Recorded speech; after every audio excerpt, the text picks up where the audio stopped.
Jesus Charlie. You're listening to Jesus Charlie. It's sort of a rainy Sunday morning, just about 12:15, March 22nd, and I am walking to, what's that place called? Dr. Bombay's, to go and meet with Lindsay to do some territories recording. We met last week, and just throughout the entire time we were hanging out together, we were at a new part of the Beltline. I guess we'll probably talk about all this potentially, but nothing really came together so that we could record a clip that day. So unfortunately, we didn't actually get anything down. There was no new episode. So now hopefully today we'll be able to make up for that. I might be running a little bit behind, but who knows? I could probably walk there in 15 minutes. It's pretty close to where I live, sort of on a Jesus Charlie type route. And so I thought it'd be nice to start what is now episode 10 of Jesus Charlie. Was able to get the 9th episode all put together yesterday. Eric and I took like a 5-mile walk round trip to this place called Park Grounds, which is a little dog park close to where we live. Well, not that close, but within reasonable walking distance if you want to have a walk be like a major thing you do that day. And yesterday it was actually really nice weather, so there was nothing wrong with that. But it's nice to be able to go to Park Grounds and hang out and watch Charlie play without the added chore of, I guess, having to put together an episode and like get it uploaded and all that stuff. Kind of takes away from the relaxation of it, so I'm hoping to get this internet situation a little bit more resolved in a sooner rather than later type way.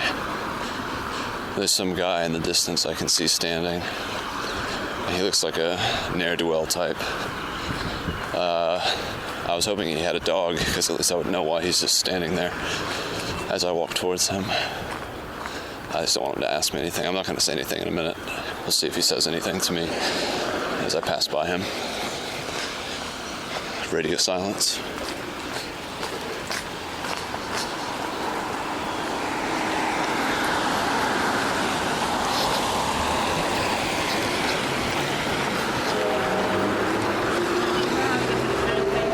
So what?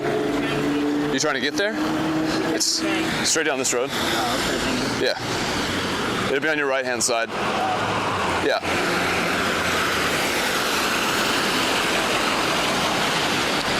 Well, not as bad as it could have been, I guess. Just wanting to know where the train station is. That's innocent enough. Yeah, I guess sort of on edge now. I was like feeling like I had to prepare myself for something.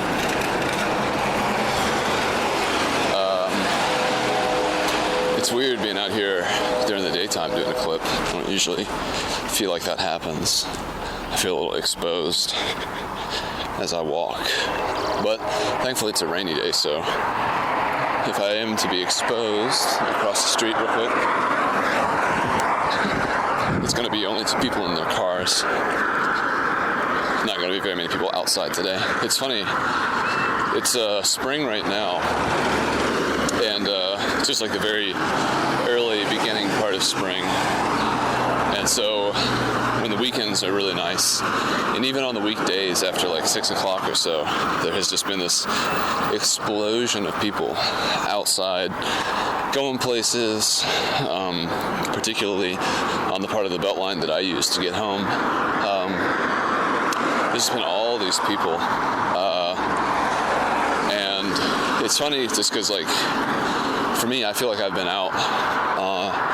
I've been being outside for the exact same amount of time as the time that I spend outside going places or just biking for fun hasn't increased or decreased with the changing of any season.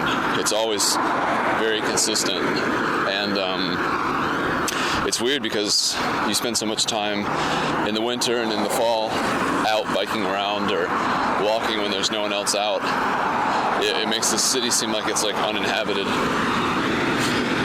And then when the season changes, all of a sudden, thousands of people emerge. Before I left, I was thinking that I feel like I've been in a bit of a personal podcast like dip kind of thing, where I've been overthinking what I would talk about and sort of disregard whatever natural topics came up. I was re-listening to some episodes of Molt, which have started to get posted on the Podcast Empire Facebook in sort of a scheduled way. And listening to that flow, it seems a lot more fluid than what I feel like I'm producing now. Maybe it's just sort of like the nostalgia or something. But the way that show sounded, the way I sounded on that show, I feel like maybe I've sort of diverged from that a bit, and I'd like to recapture it. And I was hoping to hopefully address that somehow vocally right now, in hopes that just saying it might actually resolve it, or perhaps there'd be something that I would think about in the saying that may have escaped the pure thought itself. Last night, Erica and I went to her parents' house in beautiful Swanee, Georgia. And we did that because her mom is in China right now. Erica's Chinese. And so her mom was at some sort of like, I don't know, some large number, like 25th, 15th, something like that, anniversary or reunion of her high school days. And so she's out of town, and her mom grows all these flowers and all these plants. Like, she's kind of, it's like what I am to biking, she is to plants and flowers. Like, they have a pretty big house, like maybe 3-bedroom house. And they have an entire room downstairs in like the main level of the house that's just devoted and dedicated to flowers and plants. And so you might think going to help with watering some flowers and plants because the owner of those flowers and plants is out of town would be like a task that would maybe take like 5 minutes if you really drew it out. But her mom has so many plants that like we were watering and finding them all and making sure they all had the right amount of water that was given to them in the proper way. It took us like an hour. And her dad said that sometimes it can take her 2 hours to do it, which is pretty crazy. But it was enjoyable. It was nice going up there, seeing her dad, talking with him. He's an Indiana man.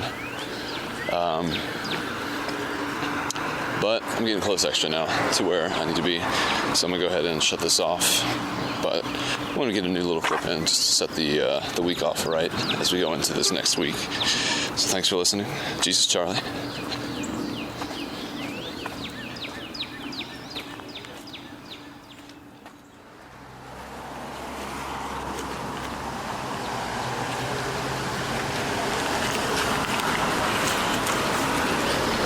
I'm out walking again, same day, same relative time.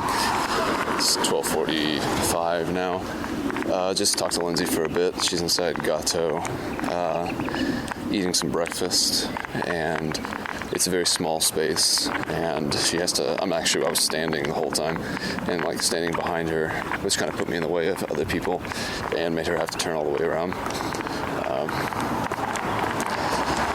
But her food came, and so I decided to go ahead and step out again, take another walk, let her eat in peace, stop being in like the weird close left of some couple's conversation.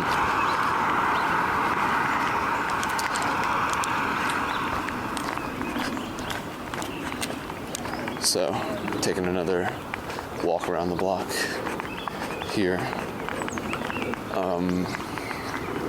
I re-listened to that clip that I just made, thinking of the Scarborough dude as I did it. He often, I think, listens to his own clips and tries to figure out the general feel of them. And it wasn't as, it didn't feel, listening to it, I didn't feel the same way as making it, so I'm just going to take that as a good sign and move forward. I feel like there was something I wanted to talk about. Now I'm blanking on it. Let me think about this.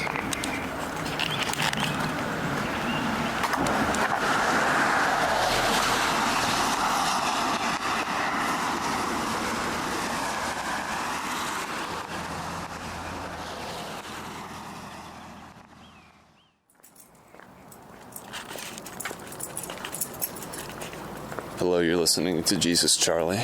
It's a Tuesday. I don't remember. I think it's the 24th today. Sounds about right. Charlie and I are out for a brief little walk. He was being pretty insufferable, barking a lot. Wanted to go outside, and I can't blame him there. But Jesus Christ, so annoying. Charlie, come on. So loud, so barky, so inconsolable. Consolable.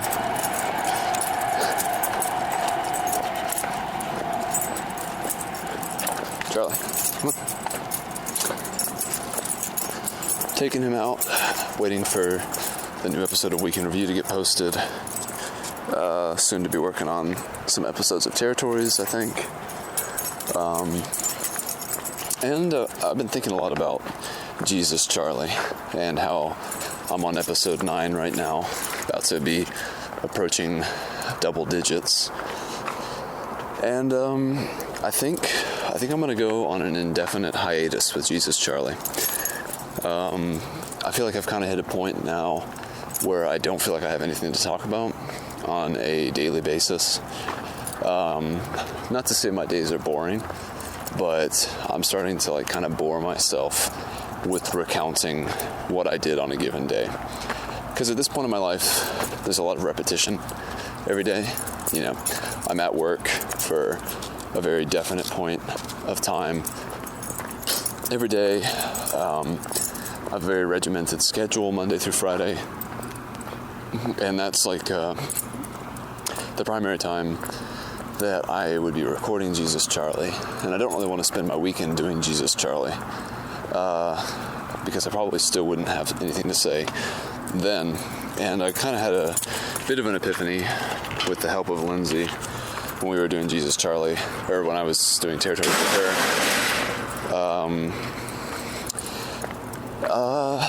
And that was just that basically I've just gotten to the point where I'm like kind of recounting my day. And I don't know, okay, that wasn't the epiphany. Okay, the actual epiphany was that, I was thinking, what was different between Jesus Charlie, what is different between Jesus Charlie and Molt? Because Molt was really fun to make. I always enjoyed going out for a walk and talking about whatever was on my mind, and it never really seemed boring, or it was definitely never forced. And I've kind of felt like these past few Jesus Charlies, I've had to really just kind of push them on out, and they've been more of a chore than a joy. And that was never that way with Molt. Always really enjoyed Molt. Talking to Lindsay about that, and I don't remember how much we actually captured on Territories, because we did talk about Jesus Charlie for a little while. But she made a good point that when I was in Japan, you know, I was in Japan, which is sort of like, it's Charlie, sort of like an innately interesting thing. And so the sounds and the experiences that I was talking about, and just the whole experience overall, was just a lot more interesting and captivating, both for me as the person talking about it, but then also probably more so than what I am doing currently with Jesus Charlie, yeah, for the listener. Sorry, I'm getting kind of pulled around here by Charlie. Let's let Charlie. Come on. So,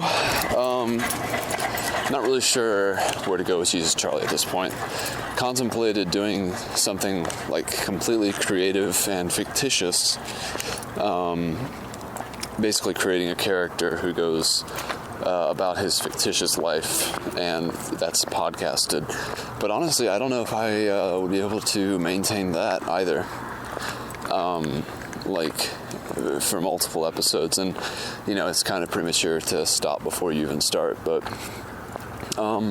at this point I might put Jesus Charlie aside, and I like that it's episode 10, so I feel like I didn't just kind of do one and then give up. I was at this for 10 weeks or so I gave it a shot. It was kind of went out with a whimper, fizzled out.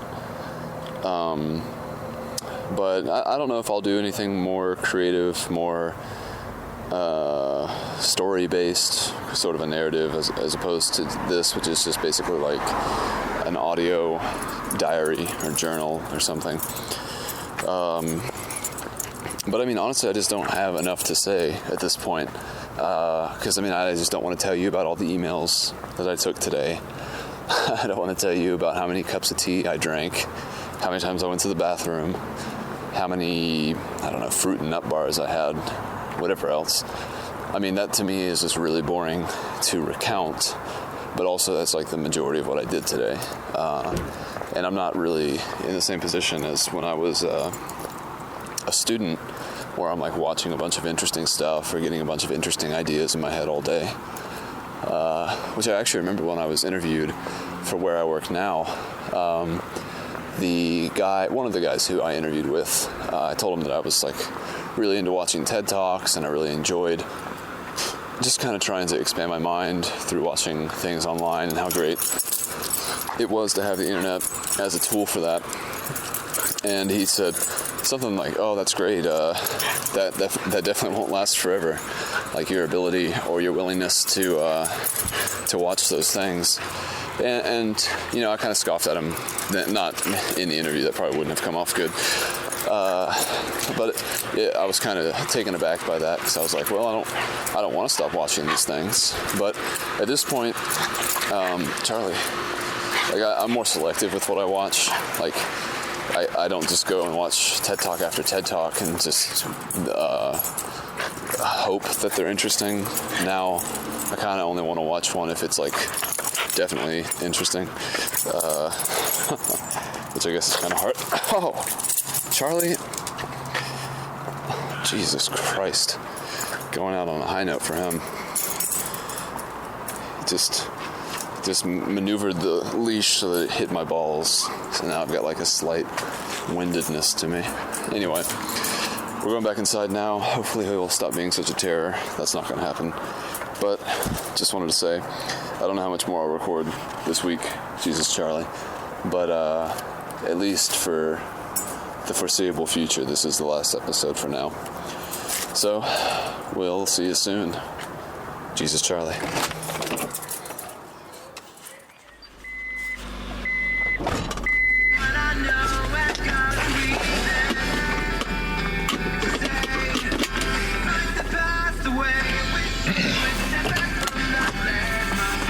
I've never heard this song before.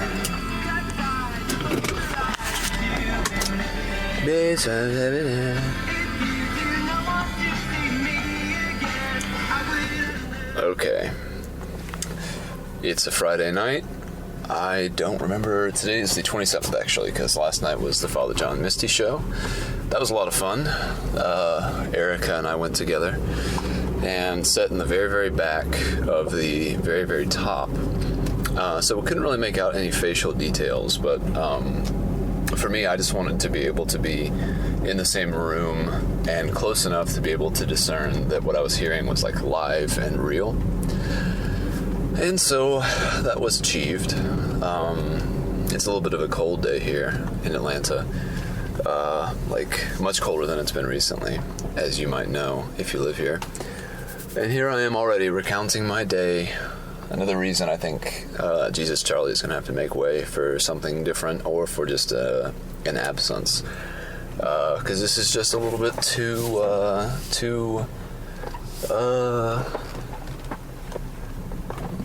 trying to focus, a little bit too boring to recount.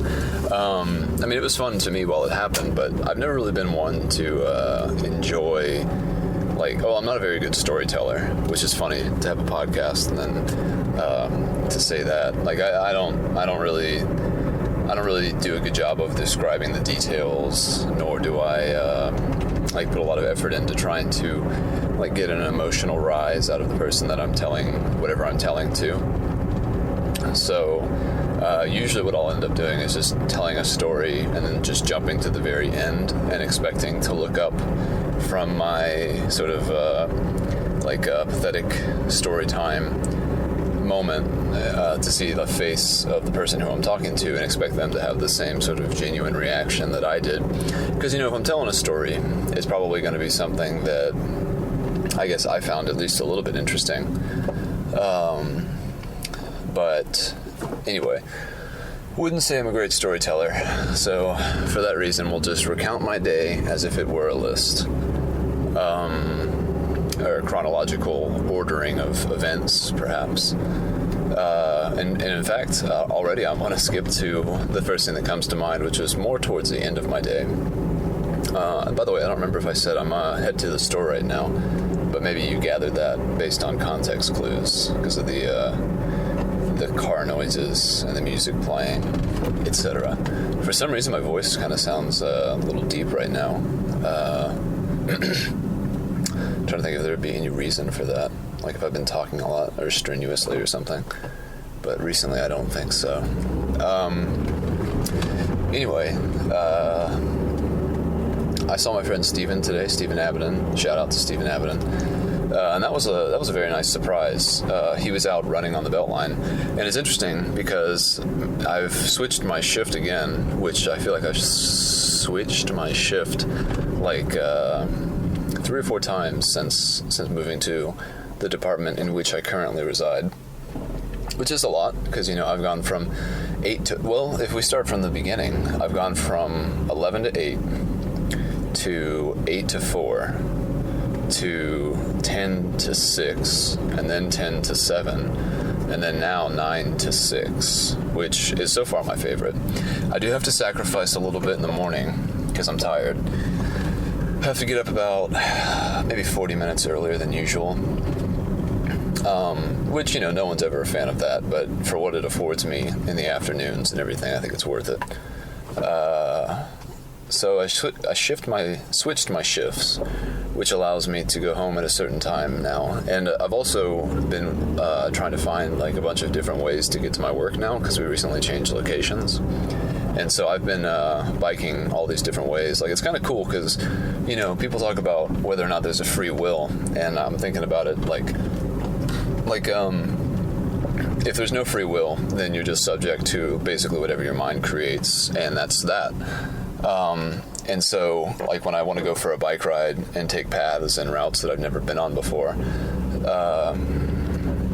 like, they just sort of appear inside of my head. Like, I can definitely trace maps of the area that I live in pretty well, and probably to a pretty high degree of accuracy within maybe a 8-mile radius. And 8 mile is definitely being very liberal because it's probably not actually that far or wide, because 8 miles would be past Decatur from where I live in that direction. I mean, okay, well, let's just say 5. Call it a conservative.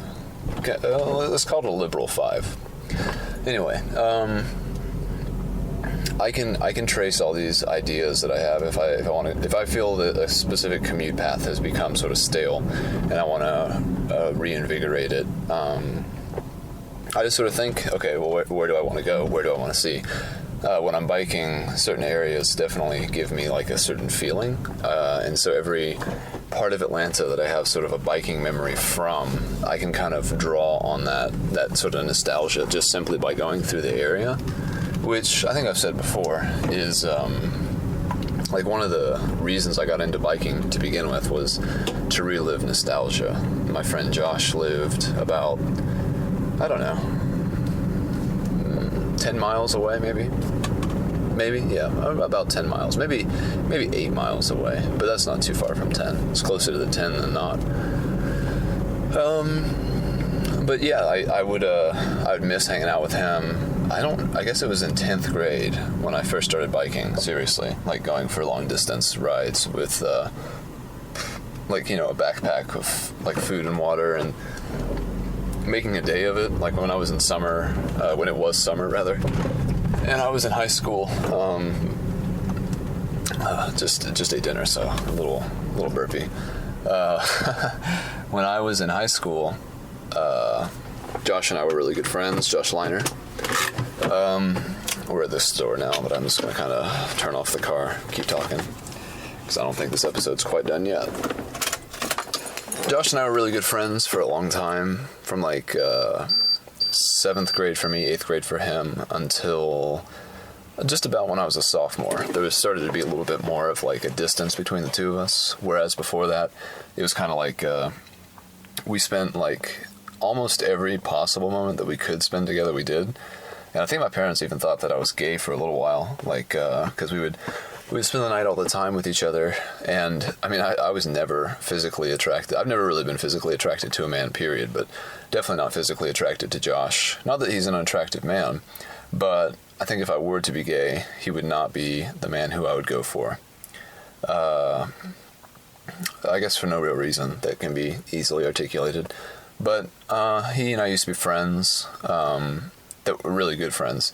And then there was a distance around sophomore year, but I remembered good times that preceded that distance. And I remember like sort of the golden era of our friendship. Like I remember the area in Lilburn where we lived, the general kind of like the vibe that I got from this specific place. And I was too young to drive. I guess I was in 10th grade, so I probably had my learners. And you can't really go for like joy rides when you're 15 years old, or at least I didn't want to.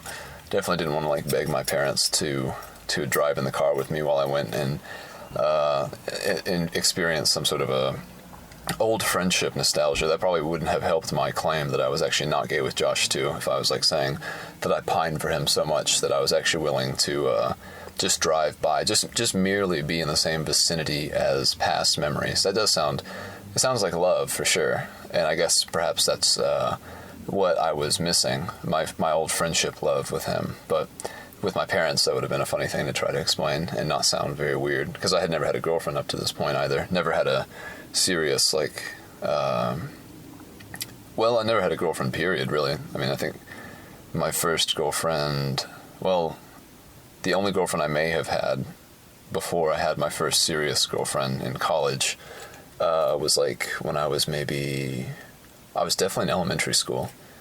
So, I mean, it doesn't count just to begin with. But she freaked me out because she would tell me that she loved me all the time. And we had only been, quote unquote, going out, which basically just meant writing each other's names on our hands. We'd only been going out for like maybe a week, and she wanted to go to a football game with me on that coming Friday. Like we started dating, quote unquote, maybe on Monday, and she was already like wanting to go to a football game that following Friday, and I was just like already feeling like I had made a huge mistake and just like having intense buyer's remorse. I remember this girl. I remember her name. I can see her face very clearly. I should look her up on Facebook because I have no idea what's going on with her these days. This is getting kind of tangential because I already want to talk about something else, which I guess is kind of the point of the show. Maybe I should just rename the show. Jesus Charlie has sort of a, just similar to how I would like to bike to places just to experience the vibe. Jesus Charlie maybe is too limiting of a title for the show based on what I want to see the show become and be, I guess. But, man, so let's see how we got here. How we got to this part of the conversation. So I started talking. I talked about how I'm a bad storyteller. Then I went and talked about Steven for a second. I don't know how we jumped from Steven. Maybe because, I don't remember. How did we get from Steven to me biking and stuff like that? Because I know how we got from biking to Josh, and then from Josh to my girlfriend, my first girlfriend. Joey Duvet, I'll say her name. I should look it up. And then I wanted to already segue into another topic, which was like looking at people on Facebook that you went to high school with, which is pretty fascinating. I got kind of sucked into like a portal of it earlier today, which doesn't always happen because, I mean, some people are just like, oh yeah, that's them. I remember them. They look about the same. But today I was like drawn into this particular... I was looking at someone's Facebook, and then they were friends with a specific clique in high school, and then they had all of their high school friends in that clique in their friendship group, obviously. And then I was like, wow, I have not thought about these people for a long time. Like, whatever algorithm Facebook uses, it does not incorporate this specific clique of Parkview in their, like, do you know these people kind of suggested friends section. And I got pulled pretty deep into that. Like, I was almost like jaw dropped, just like cannot believe these people, how much they've changed. And like, some of them were married, had different names, some of them had pictures of them with their kids. It's just like really, really bizarre. I guess like one of the weirdest things about getting older must be the fact that you can look back on life and you can look at everyone else and just see what stage of life they're in. Whereas when you're first going through life and you're young, you don't realize like the sort of stratification of what life will be, because you're just living in a day at a time. You don't have enough really to reflect on yet. Like, I'm 25. If I think back 10 years, I can definitely think back 10 years and I can think about like what I was doing and what I was into.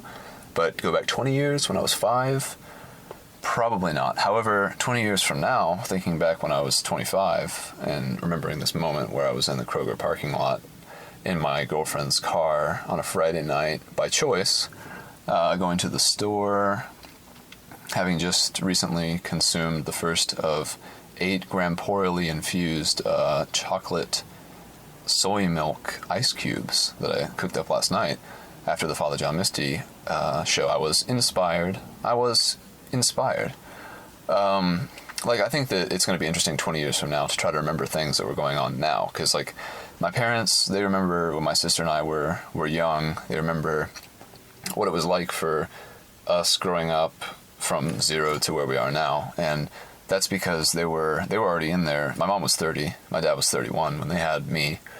And so, I mean, they definitely remember things that were going on in the 30s. And I feel kind of bad. It's like kind of feeling like a bad friend. Like I've been with these people for so long, and some of their fondest memories, like, I just have no recollection of us together. And I wouldn't say I have a bad memory either. I think it's just like a function of time and like the ability to remember.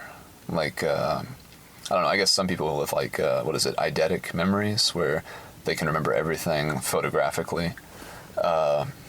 I guess they might remember their childhood, and they might be sort of an exception to the rule, but my general understanding is that like most people probably wouldn't remember very many details of their childhood. But then again, if I think about it, I mean, how many specific details can I recall about the past 3 months? I mean, I'd actually have to take out a calendar to tell you what month it was 3 months ago, although I know it was December, because that's easy. But if it was like September right now and you told me what was 6 months ago, I'd be like, well, I guess it would be March. If I look at the months as math, if I look at it as September is 9 and March is 3, then I guess I could do it that way. I've never really thought about doing it that way, though, and I never really memorized the name of the months until I was like in college, which is funny. Like, sequentially, I just couldn't remember which one was which, especially like summer months, like June and July. I still don't really have a great grasp on if June is 6 and July is 7, even though I know they are. But like, I would have to check myself and think about it. Like, think about, okay, May, Cinco de Mayo. Like, that's easy because you have a kind of a trick. You have sort of a built-in kind of holiday to that. So you can remember that May is the 5th. And then, stretching. You have 420, which is another sort of holiday. For the marijuana heads, they've got 420, so I know that April is 4. March, there's no real mnemonic device for that I know of, except I do know this like stupid kind of Dixie Cup joke that, well, okay, it's a question. What is the only month that's a command? Anybody? I'll say it again. What's the only month that's a command? Exactly, yeah, March 4th, right.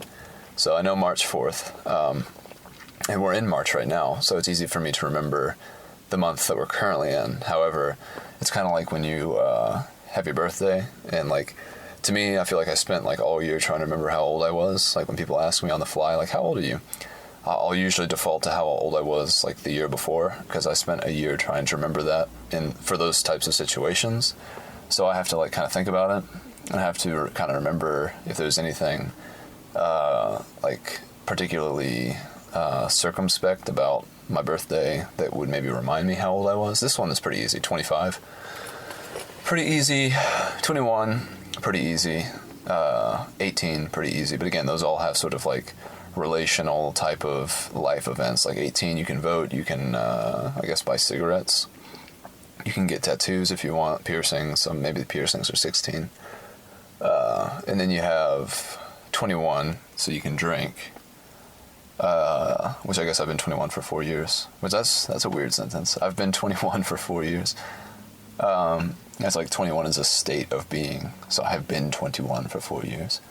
And then you got 25, where I am right now, which is a quarter century, so that's easy to remember. And that's hard to think, or it's hard to believe that quarter century, like, that means if you're lucky and you somehow manage to live to 100, already a quarter of your life has been spent, and here I am. What do I have to show for it? I was talking to my friend Stephen Avedon today, just to bring things full circle, and he was talking about that as well, just that he's, being 25, I think, is a little bit more reflective than any of the other 20s that preceded it. Like, when you're 21, you're just kind of excited to be looked at as a full adult. And then, probably by virtue of that same desire to look that way, when you hit 25, it's kind of like, oh wow, I'm an adult now. So, like, if I wanted to, me personally, Kenneth Pereiro, I could be trying to start a family right now. I could be moving away to do something else, in a different state, different country. I wanted to go to Japan for a long time, and I did while I was in college, but I wonder if I hadn't done that in college, would I have ever done that outside of it? I want to say probably not.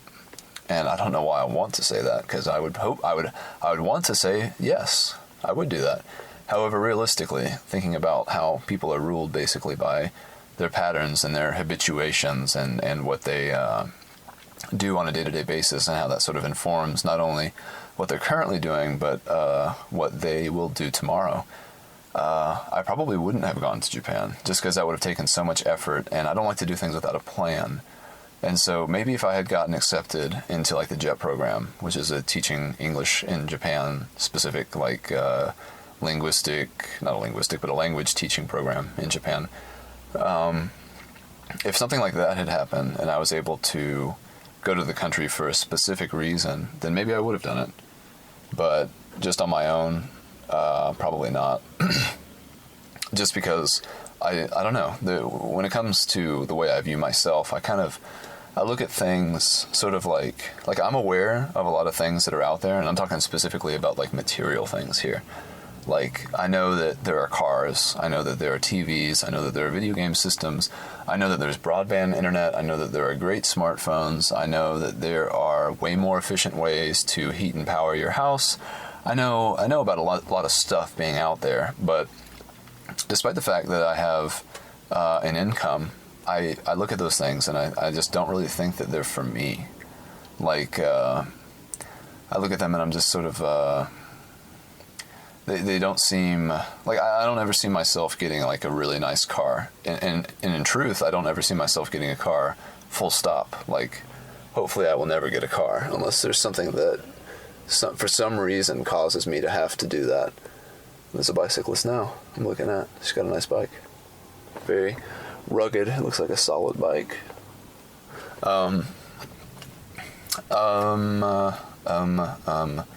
I don't think that, like, so I'm aware of all these things, and I just don't really consider them to be for me. Like, these are for other people. Like, I'll probably, I get things when things break. Like, if I have an iPad right now, I got it as a gift, and if it broke, I was going to say I'd probably get another one, but if I think about it, my computer is actually all right. I hate duplicates.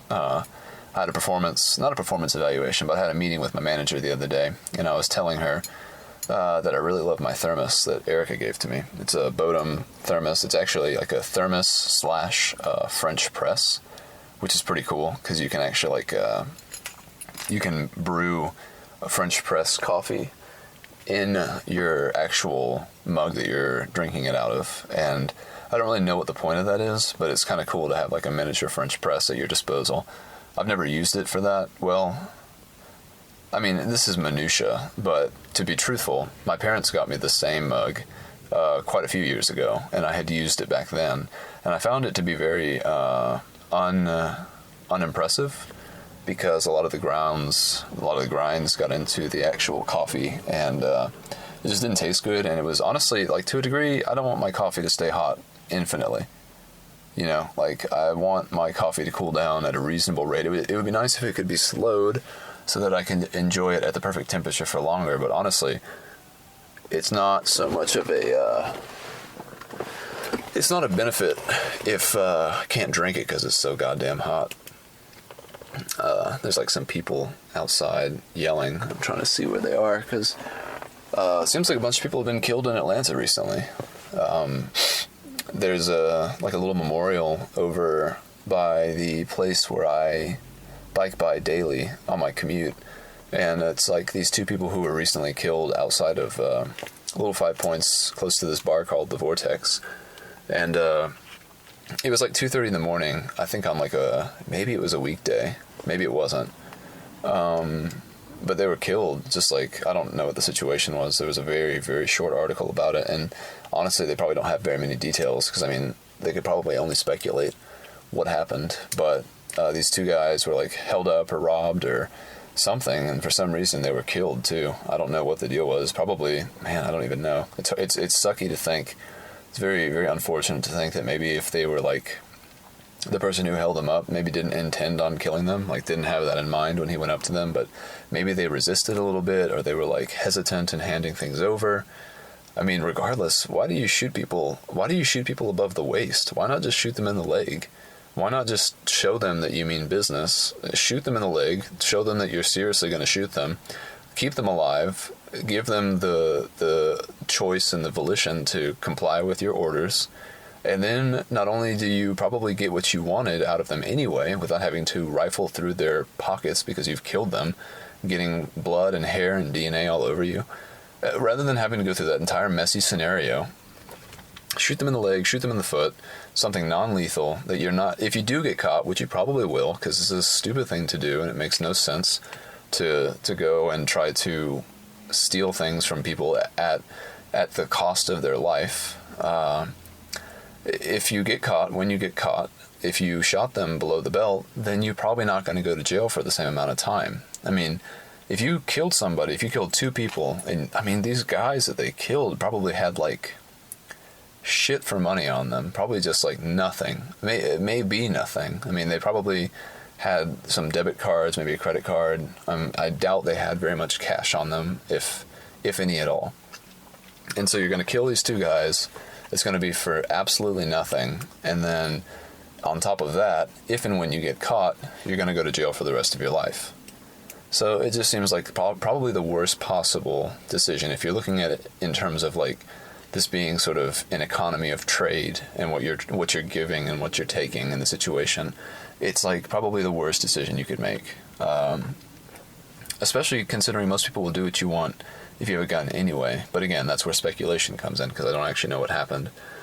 Maybe they did. Maybe they fought back, which is even stupider. Like, I like to think that right now, if someone came up to where I'm parked in this Kroger parking lot, which is probably very unlikely considering it's like 9 o'clock on a Friday night and it's very well lit and there's traffic everywhere. But if someone came up to me right now, tapped on the window with their gun, and it was pretty obvious at that point that they wanted the car or something else, I would just get out very quickly, hand them the keys, and then, I don't know, run. I would try to wait for instruction and hope that they just didn't kill me, but I would definitely not like resist or fight. That's, if they have a gun, it's game over, because I don't ever think that I'll probably have a gun, so I would never be able to combat that kind of a situation, like fire with fire. So if anyone ever comes up to me with a gun, you can have whatever you want. Although, I mean, if someone was stealing my bike, I might cry. I might cry as I handed it over and wonder why. Like, why do you want this bike? Like, this means so much more to me than it does to you. And I'll drive you to the bank right now and I'll pay you for it to not take it from me or something. I don't know. But I don't know. That's just something to think about. I mean, I'm sort of on like a side road here over at Kroger. So it's a little bit less, I was going to say in broad daylight, but it's nighttime right now. So it's a little bit less lighted out right now, and it's a little bit less visible here. I'm not really in the main parking lot, so, someone could very well pull up beside me and knock on the window with their gun and request my car keys. Oh, another bicyclist. Let's check out his bike. It's all right. Carbon fork, aluminum frame, looks like. Not bad. Not as rugged as that girl's who went by. Man, props to her. She had like it all set up for. She had those what are those, panniers? I don't think that's right. Is that right? The pannier, the bags like that you've got. I'm thinking pannier. I'm thinking Indian food. Maybe it's called like a panier. I don't know. I'm not good with French pronunciation. Yeah, this has been quite a whirlwind. It was funny because before I got into the car, I was thinking, oh man, I guess I'll just like do a Jesus Charlie and try to finish the episode or add a little bit more to it, but I don't really have anything to say. But I was listening to Comedy Bang Bang, as I'm wont to do, and I was just like, well, I'll give that a break, go and listen to it when I'm in the actual store, and probably be a little bit more funny. And it worked out pretty well. I mean, this was a pretty good clip. It actually makes me reconsider putting the show on hiatus, but I think maybe if I were to continue doing some sort of a solo show, maybe I would rename it, rebrand it a little bit. Jesus Charlie is just like, I don't know why I thought that was a good idea for a name, or why I decided that it still was even after I rethought it. But maybe rebranding is what I'm due for. Regardless, I think I'm going to go for now. And maybe I'll do another follow-up clip after I get all my stuff. Talk to you later.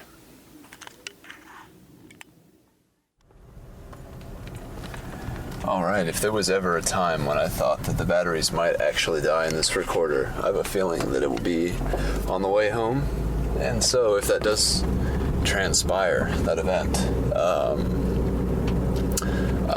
that this will probably be the last clip from this episode. And I don't know, I guess I've had time to think more and more about stopping this show. It's funny because the Scarborough dude, Dixon Janes, Ken Bowl, who shares my namesake, he's actually in the process of stopping his show for a different reason. And to be fair, I mean, he's made 500 episodes. And I guess he's just at a point in his life right now where he wants to, I guess he's in his early to mid 60s. And I guess he's pretty reflective about where his life is, where it's going. I mean, I guess what he's wanting to do now is to try to focus more intently on his own life and try to change maybe sort of the things that he values and strives for, I guess.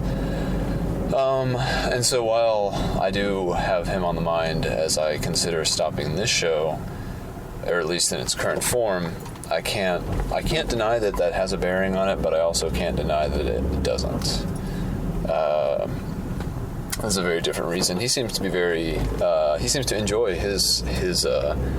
he seems to enjoy talking about his life, and I think he does it very well. I think he is a storyteller. He does basically everything that I don't, in my own estimation. He's very emphatic. He's very, he knows how to convey empathy, and he's just a good, I don't know, he's a good person, I guess, ultimately. And it's just, he's good because he shows you his whole life. And again, I think he might strive for a perfection that doesn't exist, but maybe that keeps him on his toes or something. But whatevs, I suppose. I'm driving back now. Just got all my groceries. I almost had like a slight panic attack. Not like an intense thing, but just like feeling like I couldn't breathe all of a sudden. And as soon as I start to get conscious of my breathing, it's really hard for me to kind of go back to breathing normally and naturally. Because I can't really breathe out of my nose. And this is actually getting into territory of stuff that makes me want to stop doing the show. I can't really breathe out of my nose.